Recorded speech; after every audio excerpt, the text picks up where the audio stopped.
निगार नयाब के पीछे पड़ चुकी है और उसको कहती है कि आज मैं तुम्हें जिंदा नहीं छोड़ूंगी।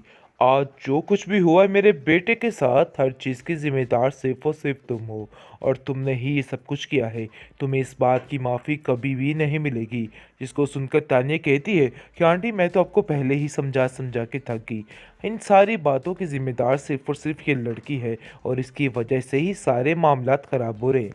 जुनैद का दिमाग भी इसी लड़की ने ख़राब किया, लेकिन आपको नहीं पता है कि ये लड़की क्या क्या करेगी।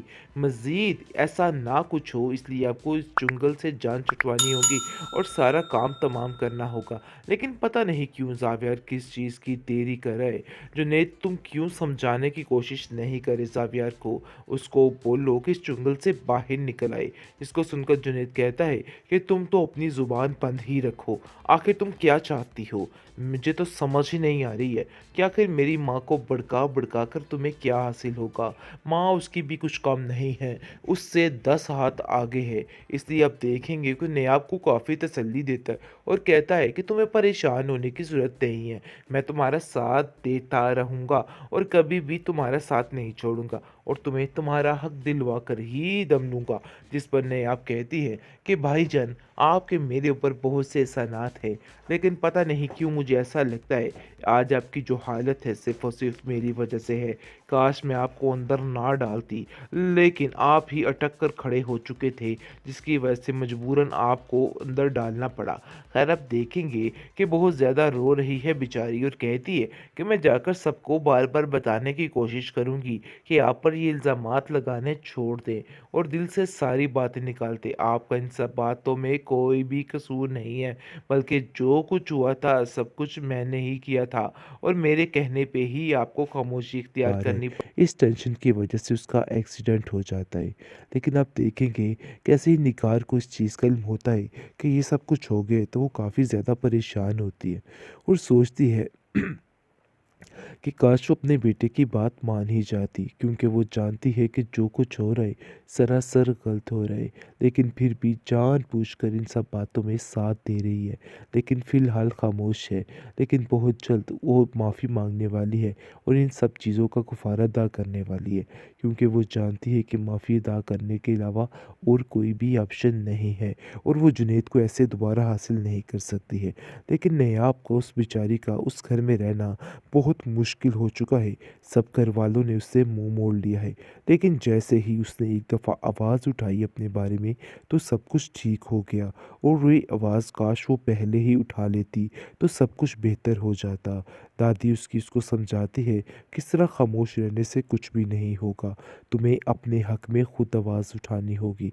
बस ये बात तो तय है कि तुम्हें अपने दिमाग को अब दुरुस्त करना है और सब चीज़ों को देखभाल करनी है। मैं तुम्हारे साथ हमेशा रहने वाली नहीं हूँ। मेरी तबीयत आज ठीक होती है और कल ख़राब होती है, और इन सब बातों को तो तुम बड़े अच्छे तरीके से जानती हो, और मैं नहीं चाहती कि तुम किसी किस्म की परेशानी का शिकार हो। बस मैं चाहती हूँ कि तुम अपने घर में आबाद रहो और खुश रहो। जिसको सुनकर नायाब रोने लग जाती है और कहती है कि न जाने ये मेरे नसीब में है भी कि नहीं, जो कुछ मेरे साथ हुआ है। क्या आपको लगता है कि दोबारा वो मुझे उस घर में रखेंगे? मुझे उस घर में वो लोग कभी भी नहीं आने देंगे।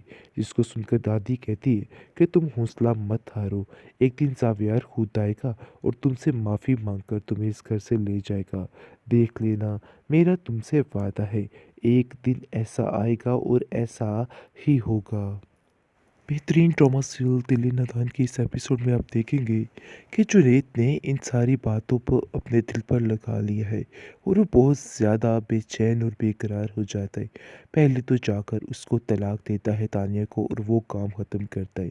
तानिया बहुत ज़्यादा खुश है और कहती है कि तुम्हारे से तो मेरी जान छूटेगी फाइनली, जो मैं चाहती थी वो हो गया।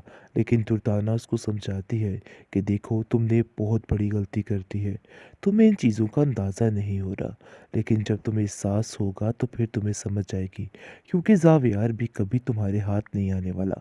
ये बात अपने जहन में बिठा के रखना।